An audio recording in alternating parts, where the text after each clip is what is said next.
You're watching Training Camp with Adam Marburger, exclusively on CBT News.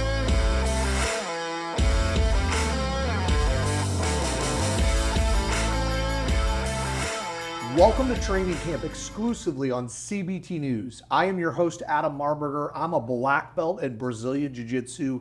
I'm a black belt in F&I. This show is designed to help automotive professionals enhance their operations to ultimately achieve the rank of black belt. I'm excited to be here today. My guest is a true thought leader in the world of compliance. He's a dear friend of mine. He's been a great mentor. It's always an honor and a privilege to have Mr. Jim Ganther with us here in the studio. Adam, how are you, my friend? Adam, it's my pleasure to be here. Hey, I'm happy to. No, I should have. It's Mr. Compliance, right? Okay. Am I even allowed to call you Jim, or do I got to call you Mr. Compliance now? It's still Jim to my friends. Okay.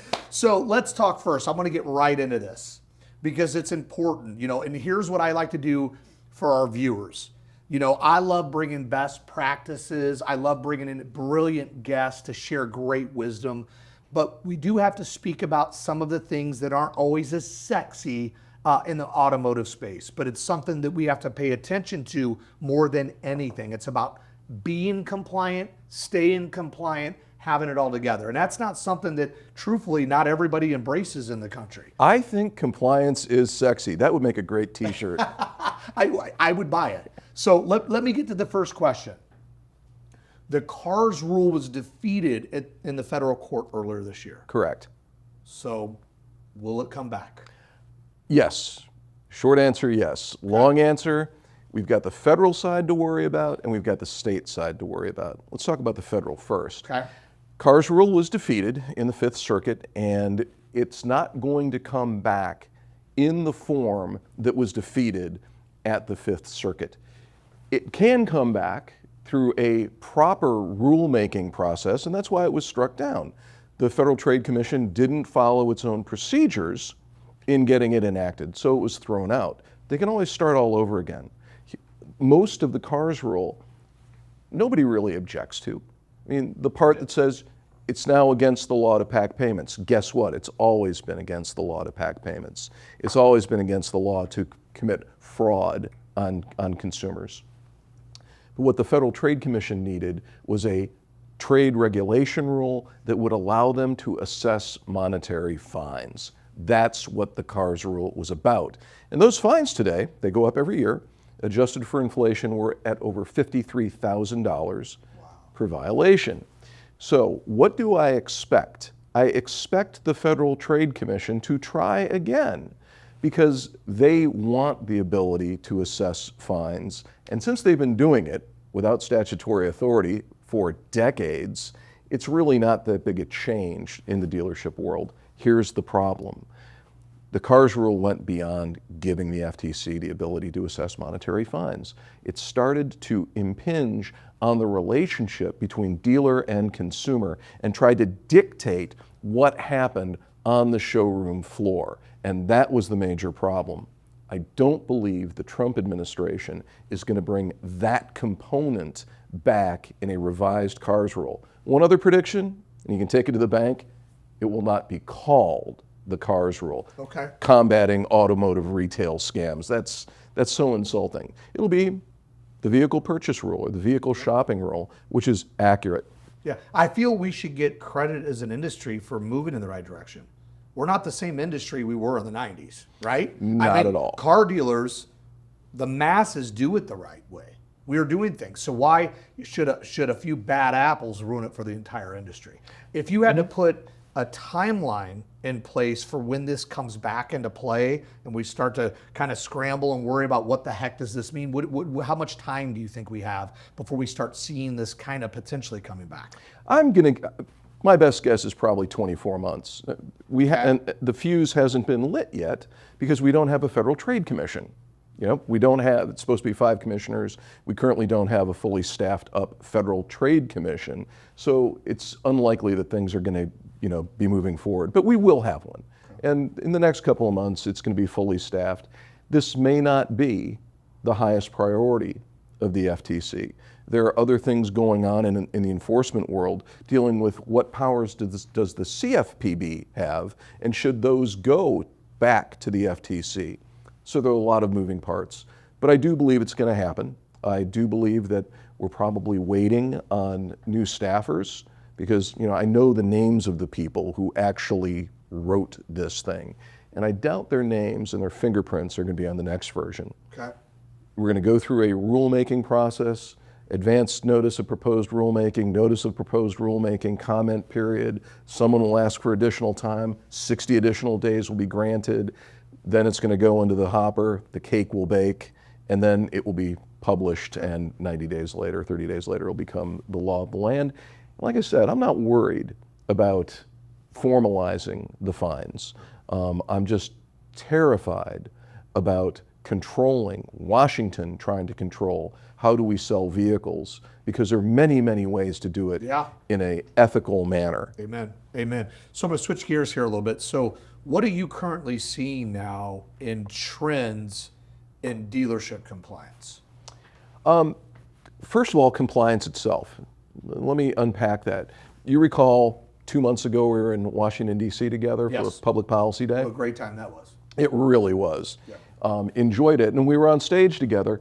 And I remember making the point that we sort of had a hostile audience, you know, in the room. There were journalists that seemed to think that car dealers were bad people. And the point I made was, you know, my company does nothing but compliance for car dealers and RV dealers.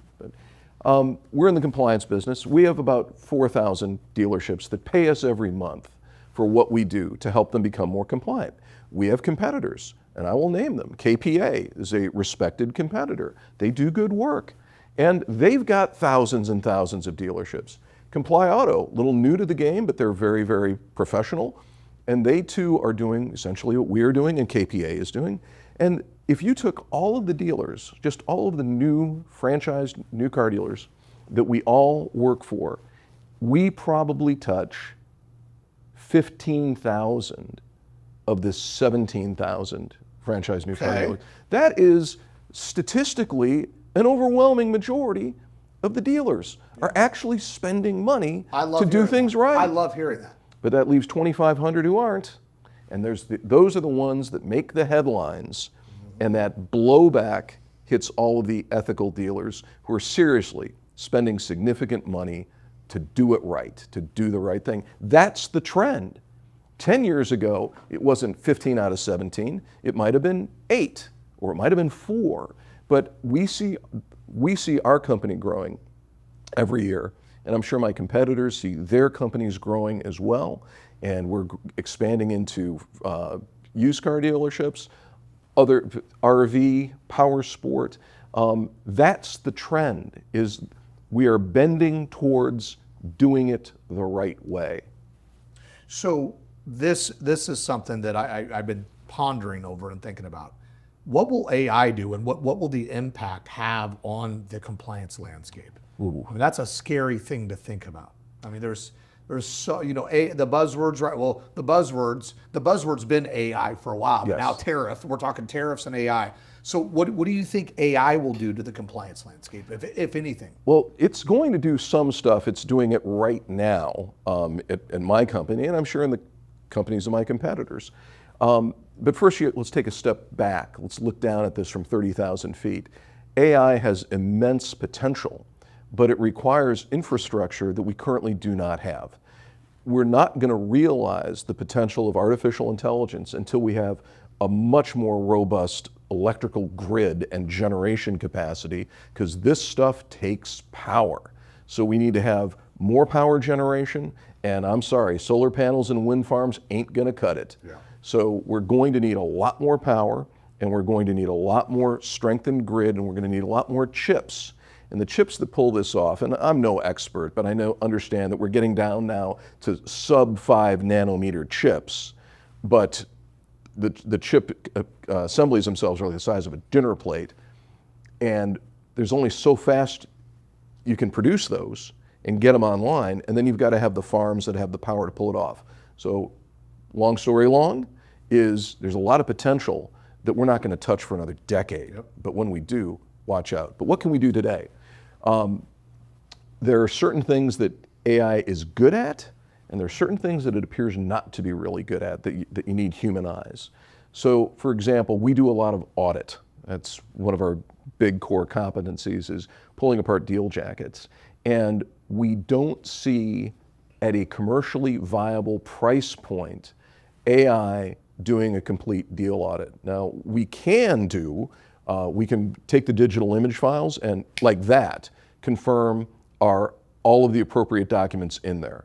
Are all of the appropriate documents signed? There's stuff that we can do very easily, but that's not sophisticated AI. Getting into, are all of the signatures from the same person? That's out there, but it's not out there at a price we think dealers are going to take on board. Honestly, it's cheaper for a trained professional who's been doing it for 20 years to spot that. There are other things that we use AI for. We haven't fired anybody, and I think that's going to be the case in the dealership world. It's not, we've got a robot, now you're all fired, but you may be hiring fewer people. And where that impacts us is we have to stay on top of the laws of 50 states. AI is brilliant at that. It is, I compare it to having a first-year associate. You know, back when I became a lawyer, I, licensed in 1988, before you were born, close. Large firms were hiring armies of, 25-year-old fresh-faced associates to do the research. The answers are all in this library and all these books, and you would be in there in your cubicle and you'd be grinding it out manually. And now I can get that answer in a matter of seconds, but I can't trust it. I cannot trust it. So I treat it like a first-year associate. You're giving me the basic research, which is, again, it saves us hires. We literally are hiring fewer attorneys because this is doing the job so much more efficiently. So that is an aspect that helps us respond to our dealerships much more efficiently and much quicker, and everybody's happy. And we can document, the best practices, what's the legal basis for an industry best practice. Well, I'm going to say this as we kind of wrap this up. You are such a wealth of knowledge, and here for the dealers and the GMs and the finance directors that continue to watch this show, my commitment to you is to bring Mr. Ganther back in, every 8 weeks or so. This part of training camp is called the Compliance Corner. We want to continue to educate. We want to give you information. And most importantly with this, we want you to take action on it, because we don't want to see you in a vulnerable place. Here, there are dealers out there that, the lights get turned off sometimes because we're not doing the right thing. So with that being said, Jim, I can't thank you enough for continuing to pour into me, pouring into the dealer body as a whole. So I just want to thank you. As always, it's an honor and a privilege to have you here. So thank you very much for joining us here in training camp today. Very welcome. Thank you so much for having me. So thank you again for joining another episode of Training Camp exclusively on CBT News. If nothing changes, nothing changes. We must continue to take action in our stores and be willing to invest into training. See, training's not something that we did, it's something that we do, and we must do it on a never-ending basis. And never forget this, my friends. Fights are won in training camp, not in the ring. Let's get to work, guys. Thanks for watching Training Camp with Adam Marburger, exclusively on CBT News.